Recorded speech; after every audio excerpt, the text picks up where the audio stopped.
इंतशार पाकिस्तान के लिए नुकसानदेह होगा।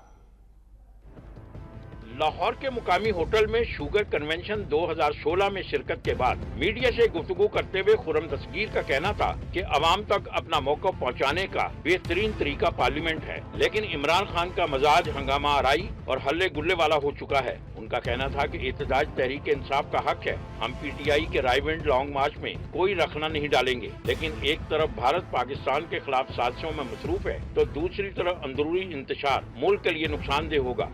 वो एहतजाज करना चाह रहे हैं और हमने कोई रुकावट हम नहीं डाल रहे उसमें। एक तरफ तो हमें हिंदुस्तान की तरफ से एक सख्त चैलेंज का सामना है और ऐसे वक्त में जो अंदरूनी इंतशार है वो किसी भी तरह पाकिस्तान के फायदे में नहीं है। वफाकी वजीर सनअत और तजारत का कहना था कि पहले भी वाजे कर चुके हैं कि पाकिस्तान खुद दहशतगर्दी का शिकार है। इस पर भारत की जानिब से दहशतगर्दी की इल्जाम तराशियां खित्ते में दहशतगर्दी के खात्मे की कोशिशों को ठेस पहुंचाएंगी।